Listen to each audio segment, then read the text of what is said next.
पुर से एक बड़ी खबर। छत्तीसगढ़ में राम के नाम पर अब सियासत गरमाई है। चंदखुरी में सरकार के जश्न मनाए जाने के फैसले पर अब आरोप प्रत्यारोप लग रहे हैं। सीएम भूपेश बघेल ने बीजेपी के सवाल उठाने पर तंज कसा है। बीजेपी के नेता हिंदुओं के लिए आखिर उन्होंने क्या किया ये बताएं। राम तो सभी के मन में बसे हुए हैं, सीएम भूपेश बघेल ने कहा। इसके साथ ही उन्होंने कहा कि 15 साल बीजेपी की सरकार ने राम मन गमन पथ पर क्यों नहीं बनाया और बीजेपी राम के नाम पर केवल राजनीति करती है। पूर्व मंत्री बृजमोहन अग्रवाल ने सवाल उठाए थे। चंदखुरी में 2 साल पूरे होने को जश्न मनाए जाने पर अब ये सवाल उठाए हैं।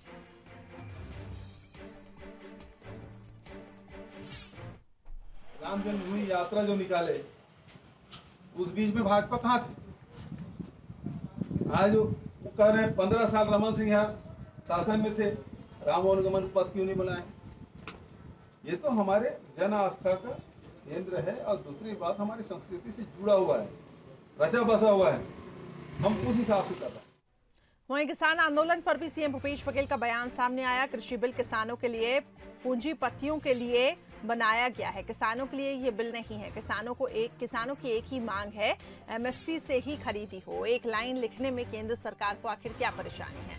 भूपेश बघेल ने इस दौरान केंद्र सरकार से मांग की, एथेनॉल निर्माण की अनुमति राज्य को मिलनी चाहिए।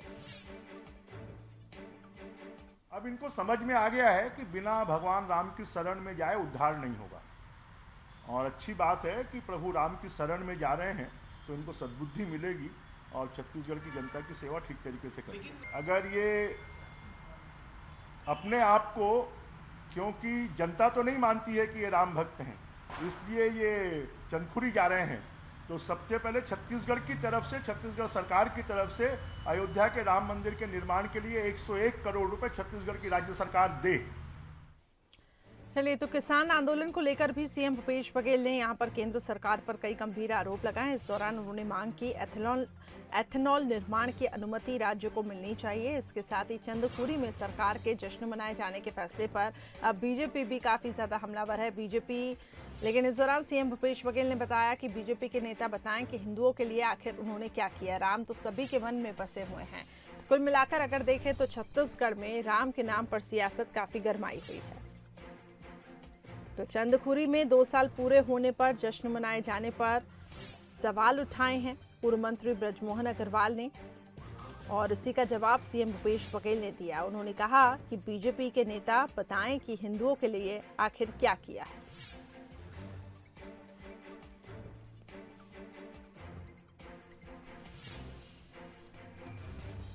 तो छत्तीसगढ़ में राम के नाम पर सियासत काफी गरमा रही है। एक दूसरे पे आरोप प्रत्यारोप लग रहे हैं। पूर्व मंत्री बृजमोहन अग्रवाल ने भी कई सवाल उठाए हैं। चंदखुरी में 2 साल पूरा होने पर जश्न मनाया जा रहा है कांग्रेस की तरफ से, उसको लेकर उन्होंने सवाल उठाए हैं। तो वहीं सीएम भूपेश बघेल ने भी अपनी प्रतिक्रिया दी है।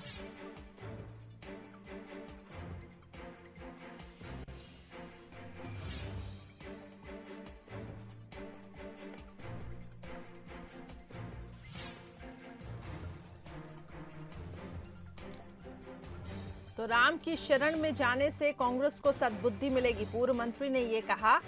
और इसको लेकर फिर बीजेपी ने जिस तरीके से इस पर प्रतिक्रिया दी, कांग्रेस ने भी हमला बोला और कांग्रेस ने कहा कि बीजेपी ने हिंदुओं के लिए क्या किया है ये बताएं। राम तो सभी के मन में बसे।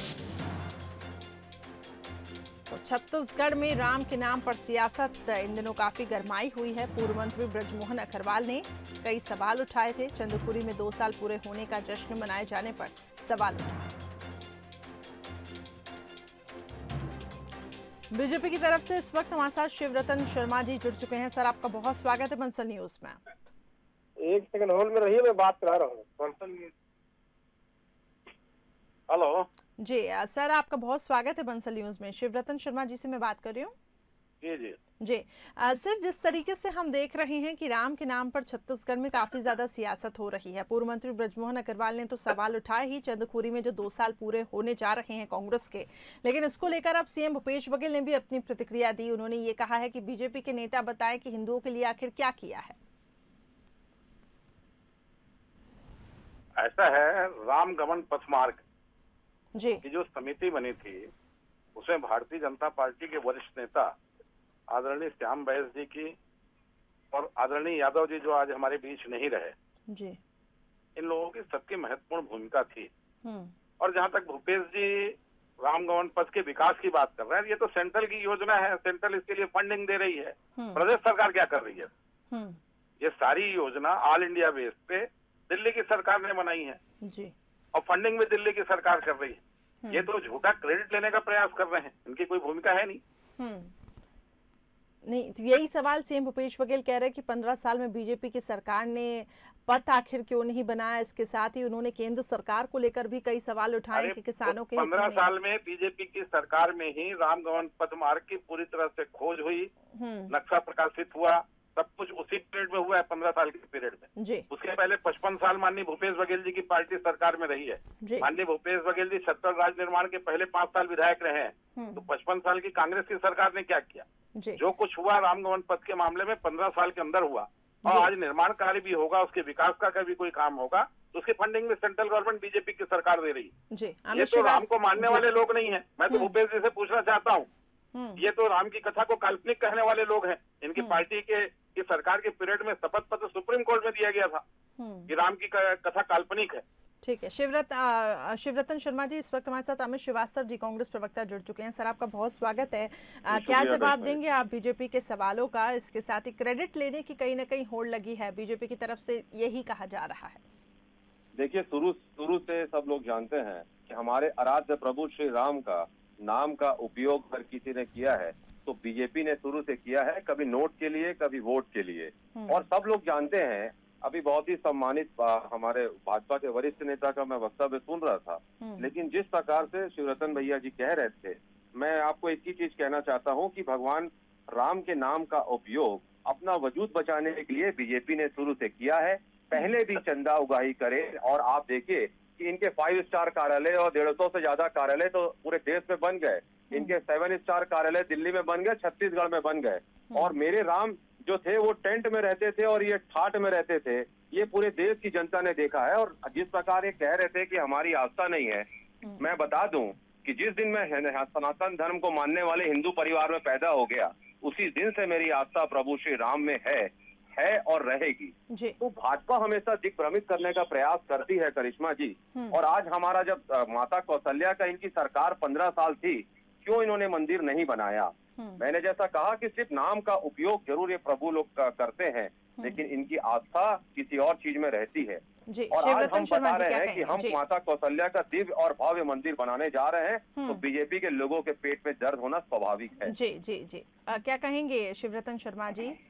देखिए, मैं अमित भाई से पूछना चाहता हूँ कि यूपीए सरकार के दौरान सुप्रीम कोर्ट में एफिडेविट दिया गया कि राम की कथा काल्पनिक कथा है। क्या इस बात को स्वीकार करेंगे कि एफिडेविट जो यूपीए सरकार ने, मनमोहन सिंह की सरकार ने दिया, वो गलत था? नंबर 1। नंबर 2, भगवान राम के स्थान पर बाबरी ढांचा खड़ा हुआ, और उस बाबरी ढांचे को प्रोटेक्शन अगर किसी ने दिया तो कांग्रेस की सरकारों ने दिया। वो ढांचा हटा तो भारतीय जनता पार्टी और देश के हिंदू जगत के साधु संतों के नेतृत्व में जो आंदोलन चला, उस आंदोलन के चलते 6 दिसंबर 1992 को वो ढांचा हटा। और आज मर्यादा पुरुषोत्तम भगवान राम के जन्म स्थान पर भव्य मंदिर निर्माण की बात हो रही है, जिसका मार्केट प्रशस्त जो हुआ है वो नरेंद्र मोदी जी की सरकार में, भारतीय जनता पार्टी की सरकार के दौरान हुआ है। मैं तो सिर्फ एक बात बोलता हूँ, भगवान राम के ऊपर प्रश्न चिन्ह लगाने वाले कौन लोग, भगवान राम के मंदिर का विरोध करने वाले कौन लोग, आप उठा के देख लीजिए। कांग्रेस के नेताओं ने ही इसका विरोध किया है, और कांग्रेस के नेताओं के चलते, कांग्रेस की सरकारों के चलते ये मामला लगभग आजादी के बाद 50 वर्षों तक लटके रहा, और फैसला होने में उसको अगर 70 साल लगा तो ये कांग्रेस की सरकार जिम्मेदार है। चलिए ठीक है, अमित जी आखिरी रिएक्शन में आपसे जाऊंगी। जी, मुझे आगे भी बढ़ना है। जी अमित जी, अपनी बात रखिए। जी देखिए, जब हम बीजेपी के नेताओं से, इनका पहला नारा था कि कसम राम की खाते हैं, मंदिर वहीं बनाएंगे। और आपके यहाँ ही हम लोग बहुत बार डिबेटों में बैठे हैं। हम जब बीजेपी के नेताओं से पूछा करते थे कि भाई साहब, आप राम मंदिर तो बना नहीं रहे हैं, आप कहते हैं कसम राम की खाते हैं, मंदिर वहीं बनाएंगे, तारीख बता दीजिए। तो इनके ही बड़े बड़े वरिष्ठ प्रवक्ता आप ही के चैनल में बैठ के बोलते थे कि matter is pending before the honourable supreme court. अगर मैटर उस समय इन्होंने जिम्मेदारी नहीं ली डेट बताने की, जवाबदारी नहीं ली तो आज श्रेय लेने का इनको हक नहीं जाता। पूरे देश की जनता धन्यवाद देती है हमारे देश की न्यायपालिका को, और जिन्होंने इसका रास्ता निकाला। और जिस प्रकार से हमारे भाजपा के बहुत ही सम्मानित हमारे कह रहे थे, तो मैं आपको बता दूं कि एज एन एडवोकेट अगर मेरे को कोई बीजेपी का लीडर, मैं बहुत बीजेपी के लीडरों का भी मैं वकील हूं, तो अगर मुझे कोई वकालत के लिए खड़े करेगा तो क्या मैं खड़े नहीं होऊंगा? वो मेरा प्रोफेशन है। तो उसी प्रकार से अगर किसी कांग्रेस के समर्थित कोई वकील को सुप्रीम कोर्ट में कोई जैसे सुन्नी वक्फ बोर्ड ने खड़े किया, या निर्मोही अखाड़ा ने या रामलल्ला के तरफ से खड़ा हुआ, तो वो उसका प्रोफेशन है। वो कांग्रेस, आप मुझको बता दीजिए मेरे बड़े भाई, आप एक बार बता दीजिए कि कांग्रेस ने कभी कहा कि राम का अस्तित्व नहीं है? कभी नहीं कहा। मैं आपकी इस बात को सरासर खारिज करता हूँ। और मैं एक ही चीज कहना चाहता हूँ कि छत्तीसगढ़ में हमारे कर्णगढ़ में प्रभु श्री राम है, और मैं बार बार कहता हूं कि हम यहाँ पर दिव्य और भव्य मंदिर जरूर बनाएंगे। चलिए बिल्कुल, तो राम तो सभी के मन में बसे हुए हैं, और मुझे ऐसा लगता है कि इसको लेकर दोनों ही पक्षों को मिलकर काम करना चाहिए। बहुत बहुत शुक्रिया आप दोनों का हमारे साथ जुड़ने के लिए। तो छत्तीसगढ़ में राम के नाम पर आपने देखा किस तरीके से सियासत अभी गर्मा रही है।